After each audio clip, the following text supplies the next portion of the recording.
political reality. Think about this now. Remember what happened with the Iranians.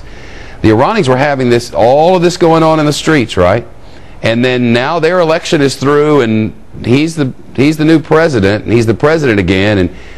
But all those people who stood up and complained, what's happened to them? Where are the international monitors? Where are the reporters to let us know? There aren't any. Can the United States return the favor to the people who risked everything? Is that our place? Jennifer Griffin has news at the Pentagon. These dissidents were attacked last month, and the U.S. military did not intervene. Is that accurate? That's right, Shep. You have to remember, these are 3,500 Iranians who provided the West and the United States with some of the most important intelligence that the U.S. has on Iran's nuclear program. They've been living for decades in Iraq. The problem is the U.S. military is now not in control of the security situation there. They've handed it over to the Iraqis, and on July 28th and 29th, the Iraqi security forces wanted to set up a police station in this camp near Baghdad.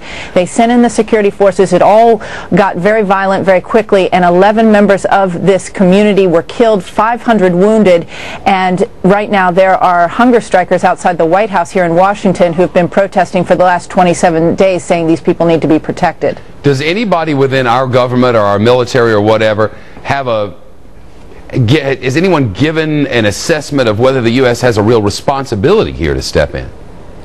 Well, I think what was so chilling, Shep, is this video that you see of a U.S. soldier who is videotaping the attack by the Iraqi security forces on Camp Ashraf. She is videotaping it, and then when the residents come to ask for help, she and another U.S. soldier get in a vehicle, an unmarked vehicle, and drive away. So that had many people at Camp Ashraf and many human rights organizations saying that the U.S. is not doing what it's supposed to do in terms of protecting this community. However, we've talked to the State Department and CENTCOM, and they say that by law, by handing over security responsibility to the Iraqis, there was very little that the U.S. could force upon the Iraqi security forces and intervene.